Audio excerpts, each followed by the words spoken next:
Before we begin today's episode, I want to share some important safety information.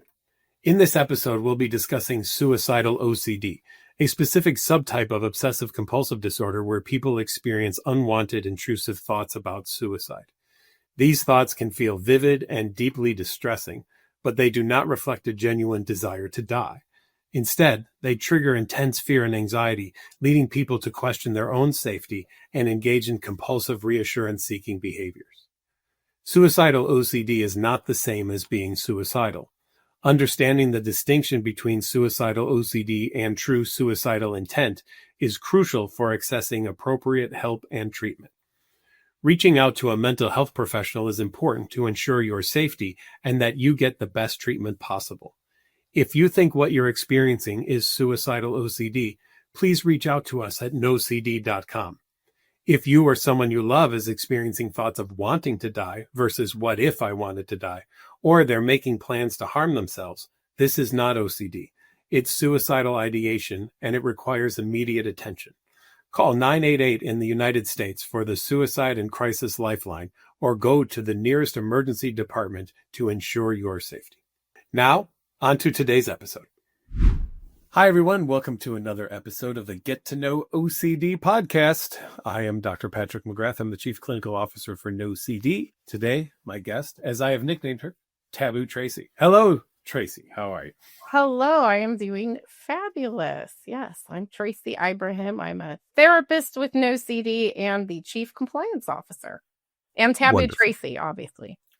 I mean, that's the best name of all. It is. Yeah. It is. I'm going to legally change it soon.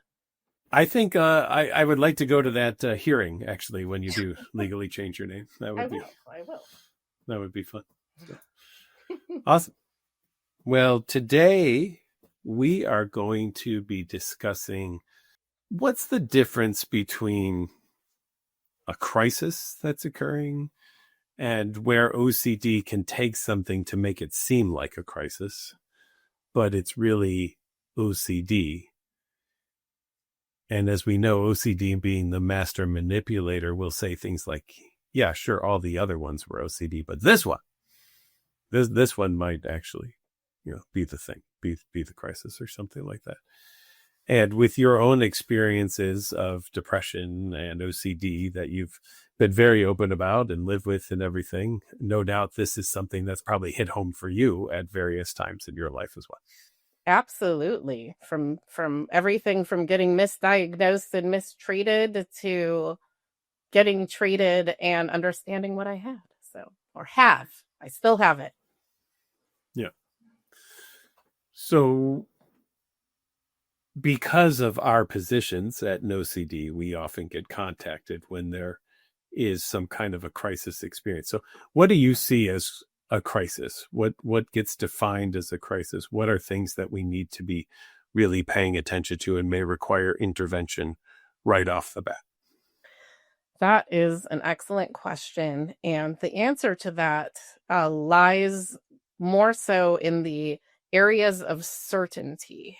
So feeling certain that you are done with this life or with your situation, feeling absolutely hopeless, helpless, and maybe you're starting to plan to do something to harm yourself, or maybe you've already started collecting things to harm yourself, something along those lines. When you start crossing the line into this feels right, this is what I want to do, I'm going toward this for sure, that's when you have hit a crisis. That's when it's time to get crisis resources in place immediately. Okay. And that could be about harm to self. That could be about harm to others, right? Absolutely. Those types of things. Yep. There's also non-suicidal self-injury, which can occur for people, which we also have to take seriously because though people may not intend to literally sometimes cut too deep, it could occur, right? And there could still be serious consequences of even that type of behavior.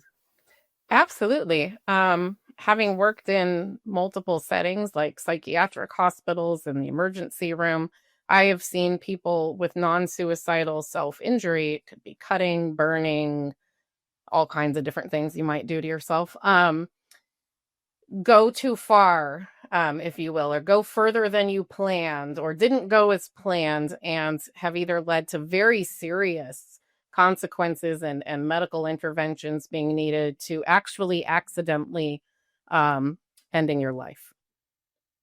Yeah. And then there's OCD, which whenever we're working with people with OCD, we'll always say this phrase, but it feels so real. Yes. How do you help somebody who has OCD when they're feeling like this thing feels so real, understand what's the difference between a crisis and obsessive compulsive disorder? Yes, that is on the other side of the coin, where I think we have a lot of uncertainty. When you're trying to figure out if you're suicidal, are you trying to figure out if your depression somehow is going to turn into a suicide attempt? Is it, oh, I'm getting intrusive thoughts or images or urges about suicidal things. So I have suicidal OCD. It could be anything from, oh, you're standing really close to that window, you're probably going to throw yourself out the window, or aren't you going to, or definitely you're going to. So yes, with OCD, we have a lot of uncertainty, lots of trying to figure it out, lots of worrying about it. It looks very different than a true crisis. Right. Then I'm going to do this. I have made the decision, gathered everything together, and am going to follow through on something, right? Absolutely. I can give a very concrete example from my own life as somebody who had, luckily, a failed suicide attempt versus my suicidal OCD. The day that I had lost hope for everything, I started making plans, and those plans were certain plans, and I started to gather the things I needed, and then I carried that plan out without asking for assistance or help, right? That was a true crisis that led to all kinds of things. On a daily basis, I have suicidal OCD that might even talk about maybe those same means that I used at that time, but I'm not, it might say, oh, you're collecting pills, or you're getting sharp objects or whatever. Sure, I could collect pills today and I don't want to take them. But OCD says, yeah, but you do. But you do want to take those. You're depressed today. Don't you want to end it? I know you're going to end it. You have enough pills. And I don't want to. That's not what my value is today, right? Today, right now, today, that is not what I want to do. So I can sit with those intrusive thoughts and images and urges. Absolutely. Yeah. And OCD might not even be as direct for some people that might say, but what if you do want to today? That's all that it needs, is that nugget of uncertainty to be put into that experience and lead you down the path of, well, now I have to try to figure it out. As someone who's lived with OCD, Tracie, how much of your OCD have you ever figured out? I have never figured any of it out. Okay. And have spent, I'm sure, decades trying. Mm-hmm. Yeah. Yeah. And then you come into this world of OCD work, right? You go from a person who's been misdiagnosed, who's been hospitalized, who's sadly been misinformed for so many years about things that were going on. Not your fault by any means whatsoever, right? Yeah. And now you're in this community, you're doing this work, and there's a couple of places that I want to go with that. One, I think it probably validates the idea that actual correct evidence-based treatment is the thing that changed your life. 100%. 100%. That doing this work isn't just important for you, but it's important for this community at large, right? Absolutely. Absolutely. Everybody has to know about this. It's too serious for people to be misunderstanding to this day. And that you're an example of a person who can live with a really scary thought or image or urge, scary in quotes at this point in your life, right?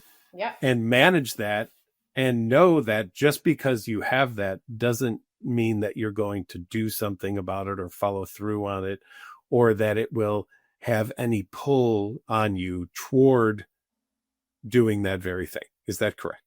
That is absolutely correct. Yep. It might feel like it. Sometimes I'll get an intrusive urge. This happened a couple weeks ago. I was just having breakfast and I got this I don't normally get them too deeply, but I got this urge that was like, you're going to go run out into the middle of the busy street and get hit by a car because you want to die. I was like, okay, let me finish my breakfast and then I'll get my running shoes on and then I'll run toward the street. But you know what I'll do? I'll stop at the sidewalk because this isn't where I'm going today.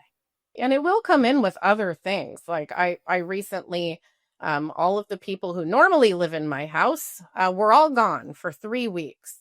And a new one, right? OCD is like, well, we haven't had this one in a while. You're alone. So won't it make it more likely now that you don't feel responsible that people will find you dead, that you will now is your time. Now you're going to do it.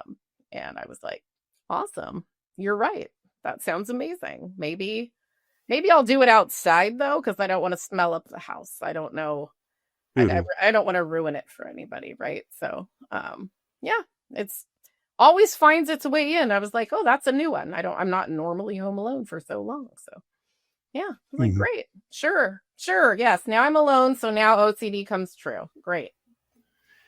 And as a person with a comorbid depression and OCD, I think what's really eye-opening potentially for people is you can even talk as candidly as you are about that right now and know that, sure, I have both conditions and I know how to live with them and they don't have to rule my life.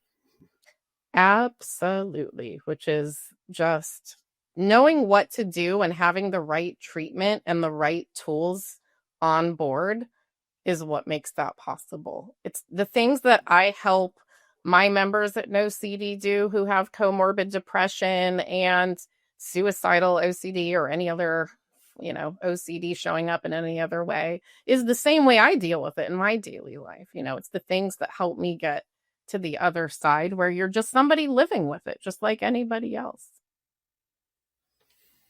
Yeah. You'll hear those folks who will say, though, but I don't want to live with it, right? I want it to be gone. And they will be very disappointed in us for not having developed a treatment yet that will make all intrusive thoughts, images, and urges go away. That is true. And of course, if there was such a thing, if there was a cure, we would all be using it. There is not a cure. There are a lot of things out there that people say, if you do this, you won't have this anymore. It's simply untrue. And I think that because of that, when we really accept that, when we radically accept that you are somebody who has OCD and will always have OCD, or you have depression and you may or may not always have depression can come and go. But that's part of your life. And it's you can go through a mourning period of like the life that you thought you were going to have, life without intrusive thoughts and images and urges. It's absolutely valid to say, this maybe isn't like anyone's first choice, right? I don't want to always be thinking about, I'll constantly be seeing myself, hanging from trees or whatever it is that I see on a daily. I can't just look at a forest. I have to look at a forest and I see myself hanging from the majority of trees and then I narrow it down. Like that one can't hold you up. That one's not shady enough. I like to insert humor into helping as somebody who has to live with it every day. But what I like to tell people is I think what sounds hard is living with OCD that's on full blast. That would be miserable. That is not what we are talking about. When you have full blast untreated OCD, that's not as good as it gets. You know, that's I think the most important message. They're like, wow, I just have to suffer like this every day. It's like, no, I live with it every day and I'm not suffering the vast majority of days. Because it's not triggering like it used to be, because I got evidence-based ERP treatment. Yeah, and you accepted the notion that you can have a thought, even if it goes to that level of what if I harm myself, what if I harm other people, and you still don't have to believe that to be true. Absolutely. And you know that a lot of times we get asked, yeah, but what if it's not about that? What if it's a command? You are definitely going to do this. I get those too. I get those. They're not different. It doesn't matter what the message is. It doesn't matter if it's an urge or an image or a thought or a feeling. They're all equal. It's all equal playing ground, and it all quiets itself to a lower, more manageable level when you get appropriate treatment. I watched a movie when I was a kid, The Toxic Avenger, classic B horror film, kind of in the Attack of the Killer Tomatoes genre, which was another amazing film. And there's a scene in there where the Toxic Avenger is driving the Toxic Avenger mobile, and he sees a kid that teased him before he became the Toxic Avenger riding a bike, and he's like, ooh, 50 points. And since then, at about age 13, I cannot see someone on the street on a bike or a stroller or wheelchair, unicycle, walking, jogging, motorcycle, other car, whatever it would. It doesn't even matter. And assign point values to, if I were to hit that, what points would I get for it? All because of that one time in that one scene in that one movie that's there. And I don't have OCD. And yet now 40 years later, I'm still doing that thing and having that and just recognizing that, wow, yeah, there it is. Okay. Absolutely. That's what it is. Any day could be a high point day. We don't know. Any day. Boy, yeah. Anything could happen, right? And it's also possible that maybe someday you will accidentally run into somebody. I may. It is a possibility. Yeah. Will you get points? That is uncertain. That's another version of not great therapy, when there's people telling you that, oh, this could never happen, right? Or something like that. Well, I can't give a guarantee about the next 20 minutes, much less. Yeah. I might not be alive in 20 minutes, right? I mean, there's a chance I will have a heart attack or something like that, or a stroke or something right here on this podcast. It is a possibility that I live with, and I have no guarantee that it won't happen.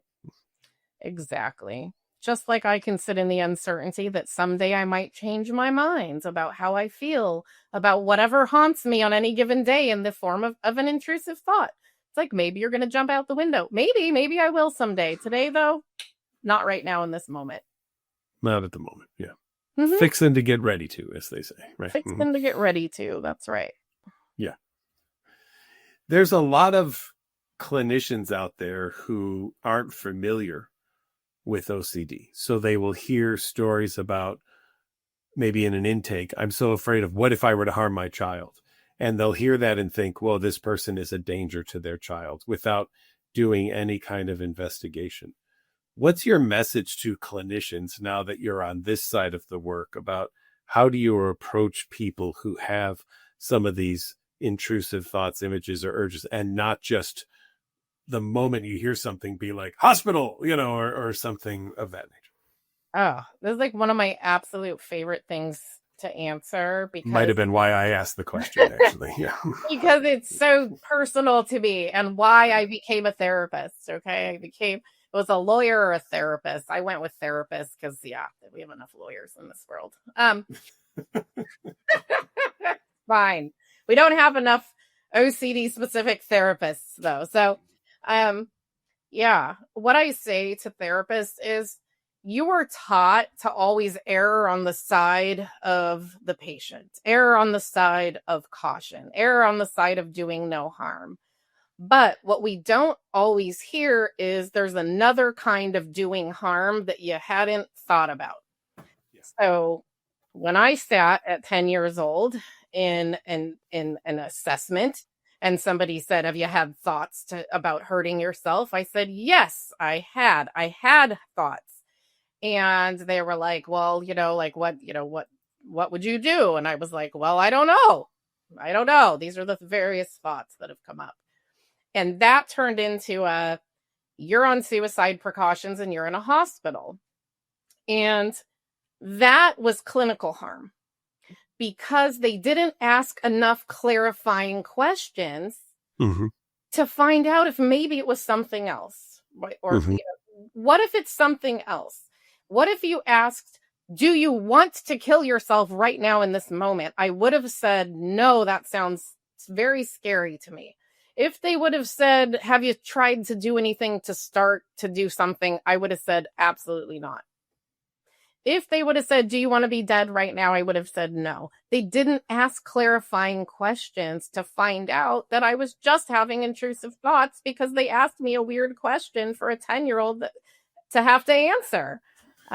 So especially a 10-year-old who's probably been told if an adult asks you a question, you tell them the truth, right? Or something. You always like say that. the truth. And the truth is you asked me a question, which gave me thoughts. Then I said, "Yes, I have thoughts." And now that you've asked me the question, I had thoughts. I didn't have thoughts before that day. Yeah. Ask that. How long have you had these thoughts? I would have said just now, just this moment. This is the first time I thought of it. So many follow-up questions that a responsible clinician could have asked, but instead they did clinical harm. You put somebody who is 10 years old in a hospital and said, "Your intrusive thoughts are real and you're a harm to yourself. So we are going to treat you exactly like that." And that is doing clinical harm. Right.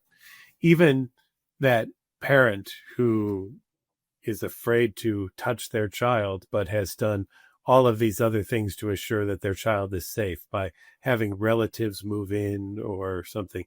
That's not a case where I have to call Department of Children and Family Services because there's neglect. They've done everything they possibly can to make sure that that child is cared for. They're just not the ones who's caring for the child out of fear. And that's where we come in to say, let's get rid of that fear of harming your child so that you can care for your child and learn that you can still have the thoughts about what if I were to do something harmful, but it doesn't make you do something. That idea of thought action fusion, right? That a thought is equal to an action and it is as bad as an action. And boy, if that was the case, I don't think anyone would be alive at this point if thought action fusion actually worked.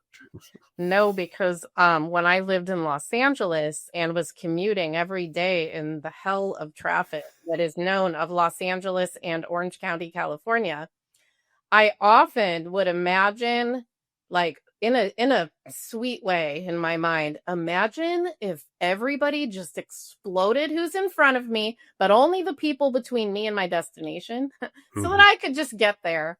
Yeah. Can you imagine, like, most of California, most of Los Angeles would be gone. Yeah. Everyone would be gone.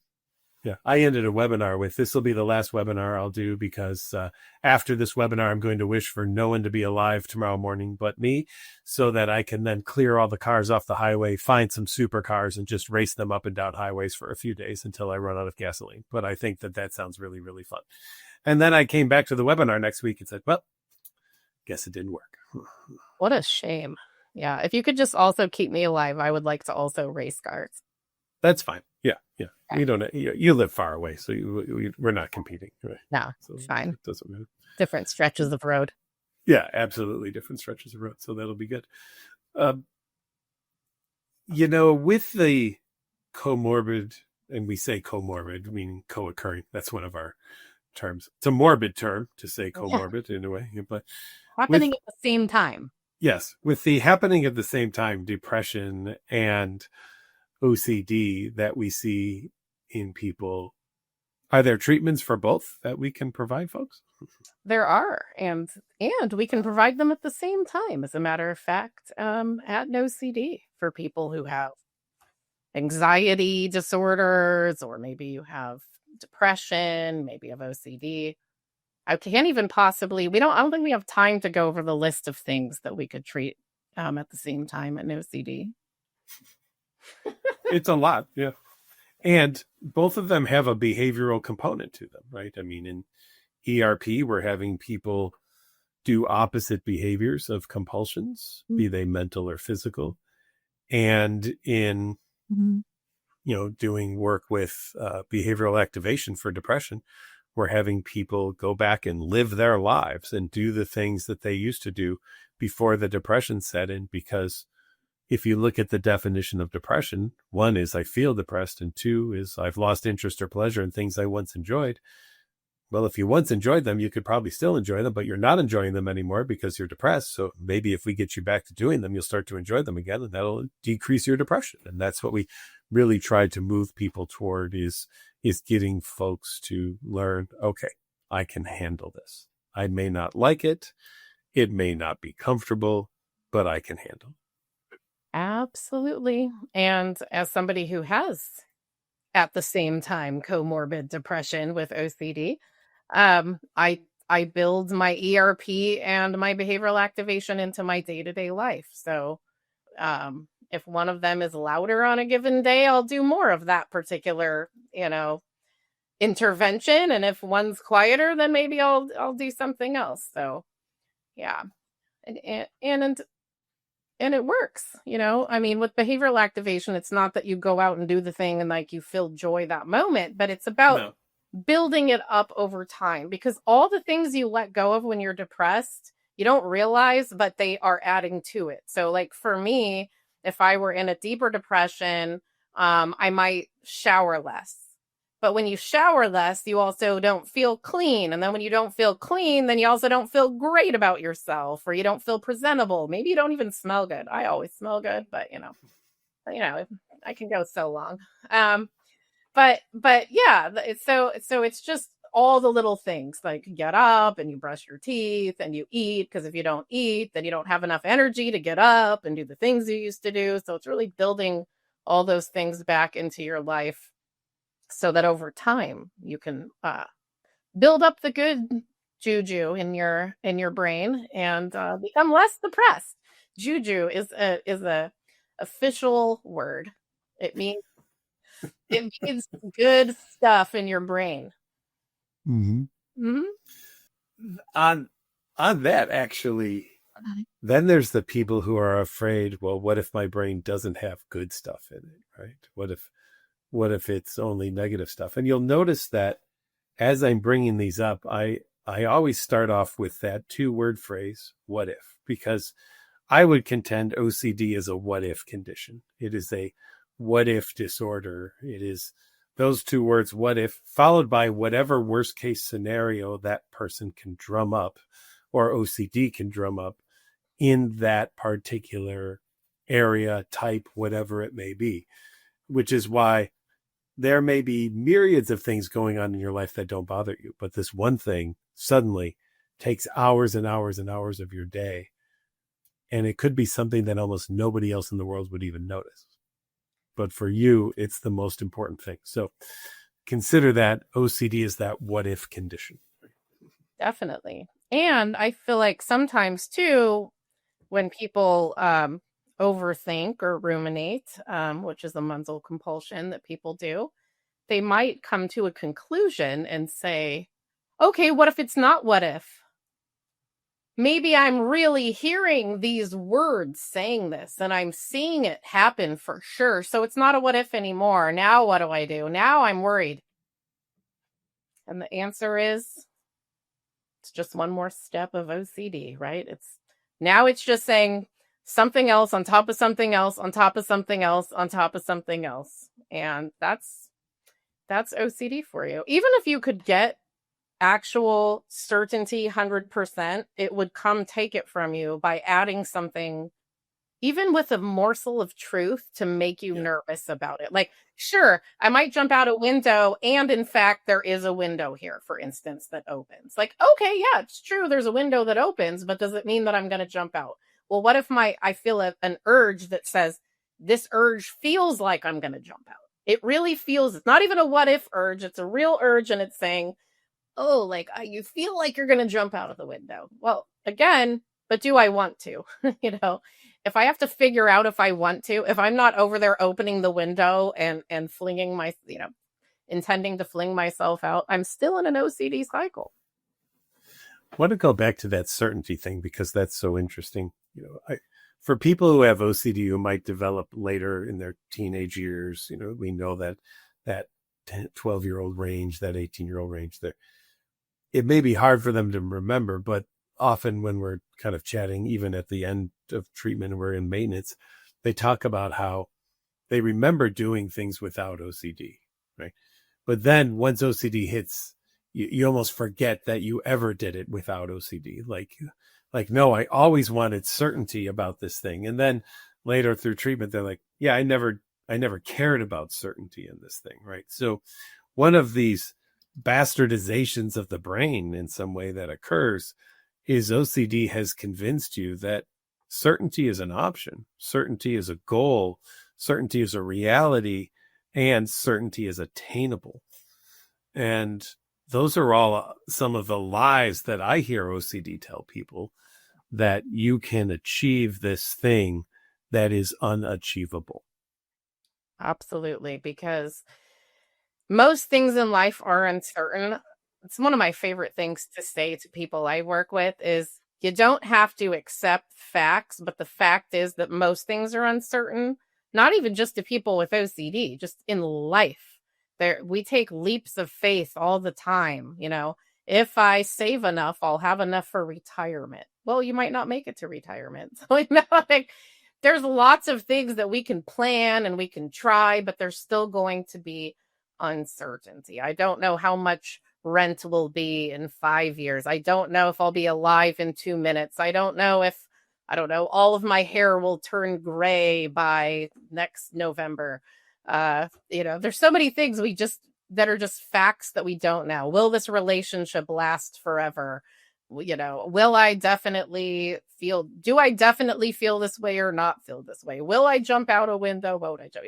Just so much uncertainty. You don't have to accept it, but it's a fact. And if you are fighting against it, it's really just a waste of time and energy, because life mostly is uncertain. Like if you said, tell me something you're certain about, I would say I know my legal name because I have a social security card with it. I have, I have a passport that says it, and I have a driver's license. And I go, yeah, that's it though. That's it. That's probably where it stops, my certainty. Yeah. Yeah. And even with that level of certainty, OCD could still lead to doubt about it because yes, I see my passport, but what if I read the name wrong and it's not actually Patrick on there? What if it's something else and it's misspelled, and then I leave the country and they don't catch it, but when I try to come back in, they do catch it, and then they don't let me in, right? I mean, that's just where it will go.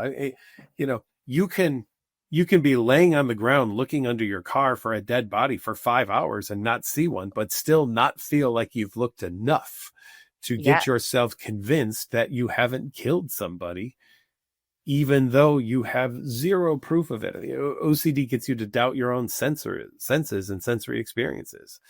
And you can't even rely enough on them to satisfy OCD. So when people start to recognize the insatiability of OCD, that you just can never give it enough for it to go, oh, thanks, I'm out of here. Hopefully that's when people stop trying. Yeah, I agree. What was the turning point for you? I mean, we've known each other a long time. I know your story, but I've not asked you this question, actually. What was that moment where you started to finally get evidence-based treatment and recognize, well, wait a minute. Maybe all of that just isn't necessarily true. That one we've not talked about, actually. We have not. So I never did count the number of people that got it wrong, but I know it's for sure over 100 people, whether they were psychiatrists, doctors, therapists, counselors, intake coordinators, residential humans, all the people that are supposed to know. And when there were a couple of turning points. The first turning point was I was a therapist treating OCD the way I had been taught, which was incorrectly, like most of us are incorrectly taught. and my people were not getting better. So I really needed to figure out how I could help them. And in finding out about exposure response prevention therapy, which I then was like, you need to go out and learn that so that you can help people, I learned about suicidal and homicidal OCD and these taboo themes. I already knew I had OCD. I knew I had contamination OCD. And I just thought it was like a life sentence that I would always be super grossed out and I would always avoid things and I would always act sort of strange anywhere I went in public and not touch certain things. You still do, by the way, just so you know. Yeah, but that's a whole different podcast. Yeah, probably is. Probably is. It was I was very extreme on the contamination. So the first turning point was finding exposure response prevention. Then it was, you should probably try this yourself before you try it with other people. So my very first thing was a contamination exposure regarding money. I used to not accept change from anyone at any time. A lot of people got to keep change. And one day I was like, I'm going to hold 2 handfuls of change and see if all of my worst things come true. And I held them for an hour and my hands sweat and I had sweaty pennies and a lot of gross stuff in there. And I didn't die. And that was like, oh my gosh. I thought that I was going to have all the diseases. I was going to die. I was going to have a lot of problems. So that was my very first exposure and it worked. And over time I was able to start touching money and accept my change. That was a big deal. And then I realized I could actually do some work in the other areas, including my taboo themes. So that was really the turning point for me. It was finding ERP and then trying it and then it worked. Yeah. Absolutely. How did it switch over from doing something in your hands like that to more of the mental based kinds of things? That's a great question. I started by doing more of the physical things. Like, you are safe around knives, probably. Go hold a knife. Okay. Go put a knife near you. Go do this. I did a lot of the physical ones first. And then it was like, you're going to harm somebody thoughts. And then I was like, well, you know what? What if I just say, maybe I will? I don't know. Maybe, but not today. I can just have the thought, but not actually do something. That's really when it sort of turned, because I had a lot of harm OCD. I was like, harm to my children, harm to my family, harm to myself. So, yeah, it really crossed over when I was like, well, I'm still tortured by thoughts constantly. So what should I do? It was like, don't get lost in your thoughts. For starters, don't get lost in your thoughts. Words to live by, right? Absolutely. And much easier said than done, unfortunately. Right. Yeah. I always say you can't know you're going to go into a rumination, but you can catch yourself once you get there. Right. And refocus. I don't get, I've always said it would be nice if your thumb lit up before you fell into a mental compulsion so you could have a pre-warning. But that'd be great. Work, right? Yeah. It doesn't work that way. I'm like, the other day I thought that originally I was solving an issue in my head. I was thinking about something reasonable, and then it turned into a rumination, which then I realized, so then I had to refocus. Like, E.T.'s finger heals and his thumb warns of rumination. Wouldn't that be so cool? Yeah. Wow. And the third one is a left turn signal or something like that. Yeah, right. Yes. I've always said, please, just come on, give us some warning signs or something. But yeah, it feels like it's going to suck you in. Like, you have to solve it. I felt like if I thought about it a little bit longer, I would have gotten to the answer. And I'm like, get up, move, get out, do something else. Don't sit here and try and solve this unsolvable issue. Yeah. And people will always say, well, why does it have to be this? Why do I have to think about killing myself? Why does OCD have to go there? And, we know the answer is, well, because living is obviously very important to you, right? Because OCD only goes toward things that are important to you. Tracie and I have never once treated someone who didn't care about the OCD they had prior to treatment. That's true. No one ever showed up and said, I don't really care about this, but, that's just not how it works. Right? That's true. I've actually, some people think, what if I listen, or what if I read about someone else's theme of OCD and I catch their theme or something? And say, you know what, it's not possible to catch a theme. So there's a couple themes that I on purpose tried to catch to see if I could get them, and I can't get them because I don't care enough about them. So that's an interesting situation. Yeah, for sure. Yeah, if it's not important to you or you're not afraid of it, it's probably not going to come haunt you because it won't feel scary. Probably not. Yeah. Yeah. So hopefully we've gotten across today to people this idea that, first of all, nothing's off the table for OCD, right? There is no topic too small, too big, too precious, too guarded, too careful, too religious, too bad, too great that OCD won't attack. So let's just keep that in mind. If living your life is important to you, then OCD will be like, yeah, but what if you wanted to kill yourself and not live your life, right? And it will go there. And it will then get you to have doubts and uncertainties about whether any behavior you're doing is pro or anti-living, right? Right. And we'll always lean toward, well, that might have had an anti-living angle to it right there. And so maybe it's best if you go to a hospital. Maybe it's best if you always make sure someone is around you to protect you from doing something to yourself that you might be fixing to get ready to do at some point in time. Maybe, who knows, right? Mm-hmm. With all of the caveats that are in that experience. Yeah, it does. It gets really, really nuts. Lately, mine started coming up with a new thing, which I thought was interesting. I didn't recognize it at first. And then I was like, oh, I thought it was real. And then I was like, this is harm OCD. And it was, I'm making the wrong meal choices, moving toward trying to kill myself with cholesterol. Oh, mm-hmm. The new one. You're trying to kill yourself with cholesterol, which is interesting because about a year ago, for several months, it hit me that I was trying to kill my husband with cholesterol. Huh. And it took me a minute to recognize this one. And then it took me a minute to recognize I was doing that to myself. Like, you sure you want to order that red meat? Maybe it's because you're trying to die. If you cared about it, you would have ordered a salad. And I was like, you know what? That's weird. Oh, yeah. Sounds like OCD. Okay, I'm going to order what I want. And if I die... I'll take the steak. Yeah. I'll take the steak over the salad. If I die, I had a great last meal. Put it on my tombstone if I have one. Yeah. Enjoyed the steak for one last time. That's right. She ended her life with steak. Yeah. Well, and as much as we talk about it, this is obviously a really scary thing for people, right? This idea of, how can I truly know if I'm going to live, if I want to go through with harming myself?